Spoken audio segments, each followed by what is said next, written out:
से पहले संस्था के इस प्रथम व्यावसायिक सत्र के शुभारंभ के अवसर पर आप सभी को हृदय से बधाई देता हूं। आप सबके प्रति मैं अपनी शुभकामनाएं देता हूं। यह हम सब के लिए अत्यंत आह्लादकारी क्षण है जब महायोगी गुरु गोरक्षनाथ की इस पावन धरती पर आयुर्वेद का ये पहला कॉलेज प्रारंभ होकर के भारत की इस परंपरागत चिकित्सा पद्धति को एक नई ऊंचाई की ओर ले जाने के लक्ष्य के साथ आगे बढ़ रहा है।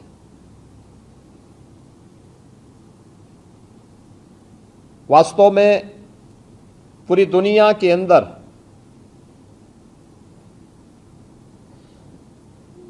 आयुर्वेद के इस महत्व को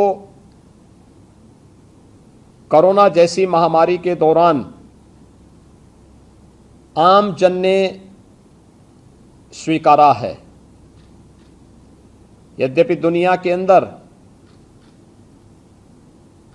आधुनिक चिकित्सा पद्धति के आगे बढ़ने के साथ आयुर्वेद और अन्य चिकित्सा पद्धतियों के लिए जो कुछ भी कार्य किया जाना चाहिए था, कहीं ना कहीं उस क्षेत्र में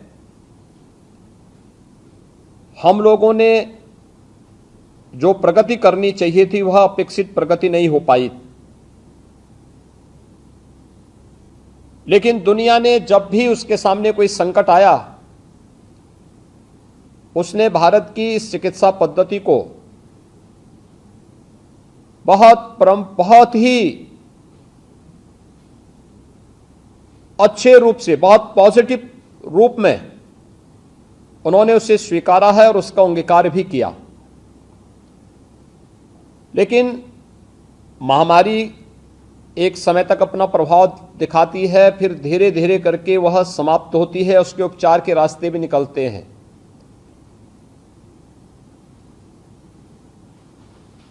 कोरोना जैसी महामारी के दौरान हमने इस बात को एक बार फिर देखा कि आयुर्वेद के प्रति न केवल देश के अंदर बल्कि पूरी दुनिया के अंदर एक अलग ही रुझान देखने को मिला। इसके कुछ तो कारण रहे होंगे, और वैसे भी हमारी भारत की परंपरा तो इस बात को हमेशा से कहती रही है कि शरीर माध्यम खलु धर्म साधनम। महायोगी गोरखनाथ विश्वविद्यालय ने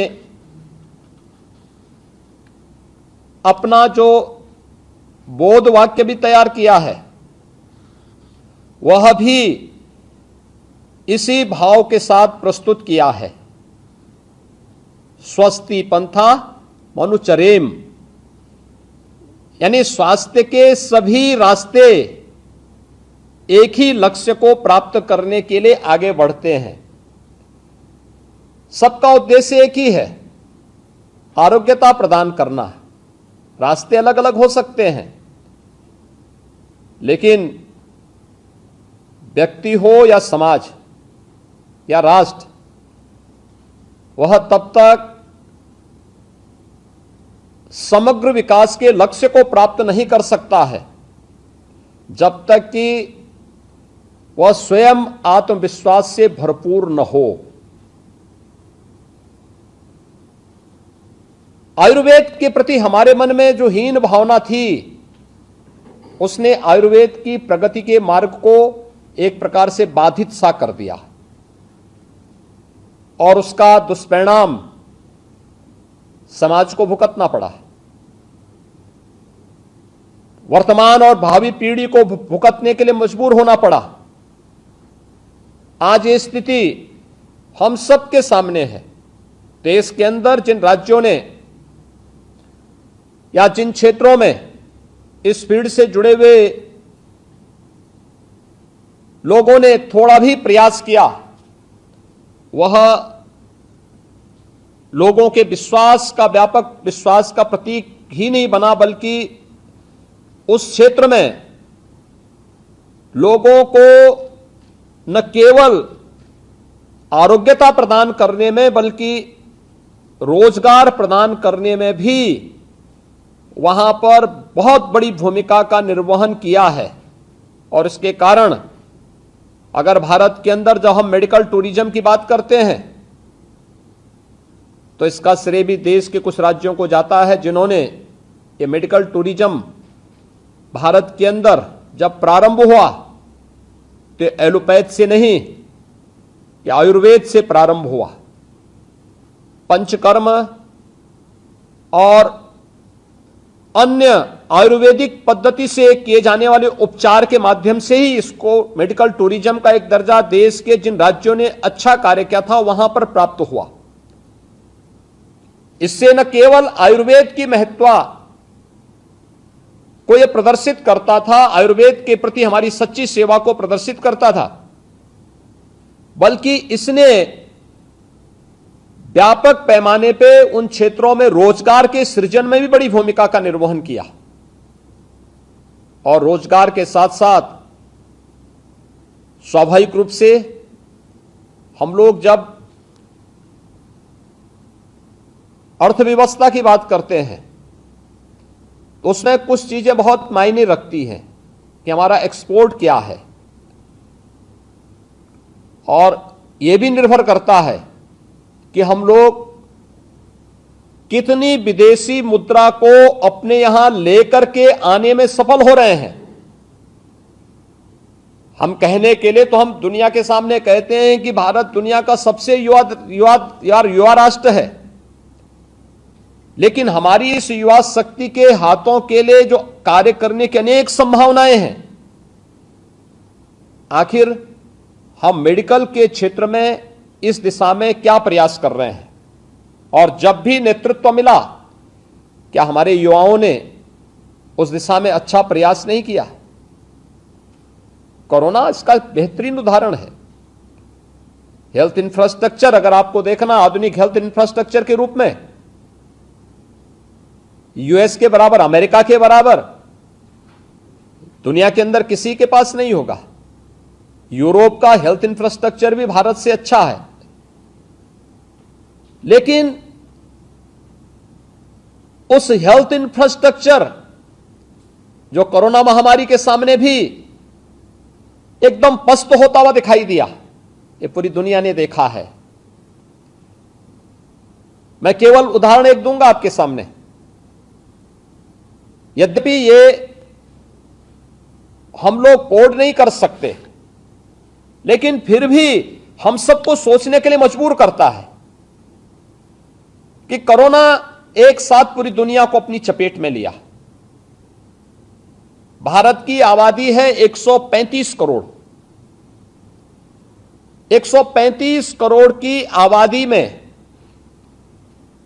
भारत जैसे देश ने अपने यहां भी काफी बड़ी मात्रा में लोगों ने अपने प्रियजनों को खोया। लगभग 4.25 से 4.5 लाख तक की मौतें भारत के अंदर भी हुई।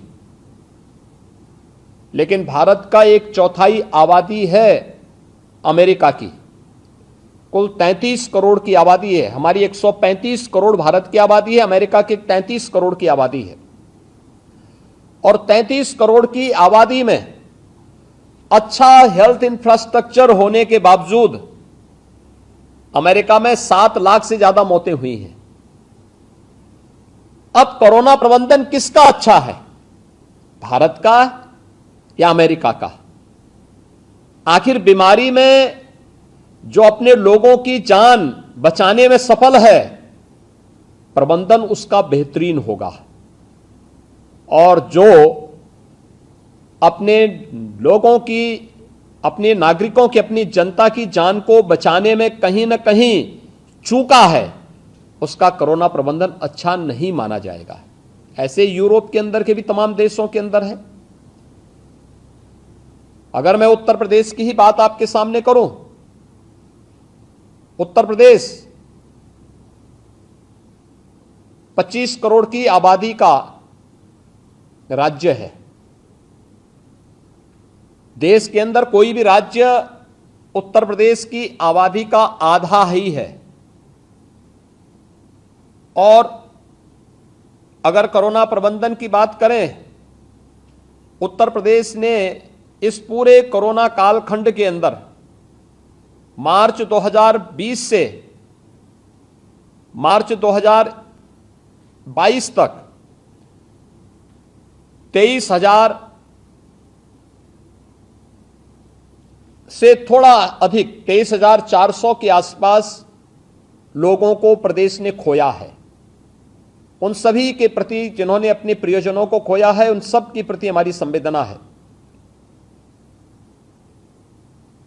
लेकिन अगर आप देश के अंदर अन्य राज्यों की तुलना करें, महाराष्ट्र उत्तर प्रदेश की आबादी का आधा राज्य है, 12 करोड़ की आबादी है। महाराष्ट्र में संख्या 1 लाख से ज्यादा है। दिल्ली मात्र 2 करोड़ की आबादी का राज्य है। दिल्ली के अंदर ये मौत के आंकड़े 30,000 से ज्यादा हैं। यानी ये चीजें दिखाती हैं कि हम लोगों ने जब केवल आधुनिक चिकित्सा पद्धति पर अति निर्भरता को ही अपना लक्ष्य मान लिया कि सब कुछ वहीं से होगा और अपने सारे हथियार डाल दिए, तो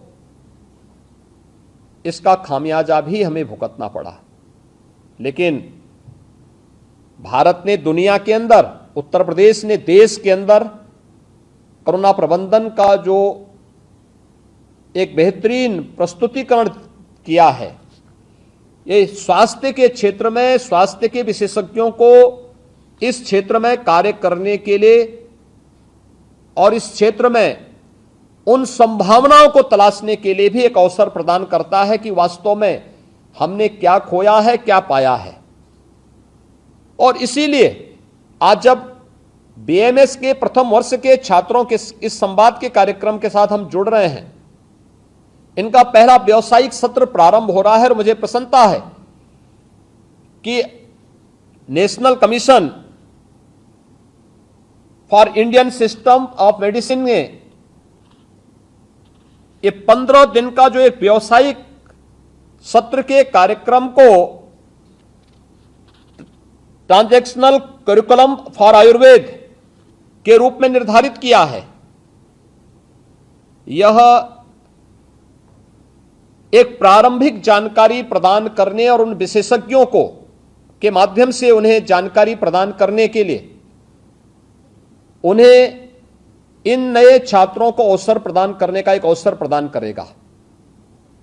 और मैं इसके लिए आपसे कहूंगा कि सबसे पहले हमें आयुर्वेद की इस पद्धति पर गौरव की अनुभूति करनी चाहिए कि हम आयुर्वेद के साथ जुड़ करके भारत की इस परंपरागत चिकित्सा पद्धति के माध्यम से अपने भविष्य को आगे बढ़ाने के लिए हम लोग कार्य करेंगे।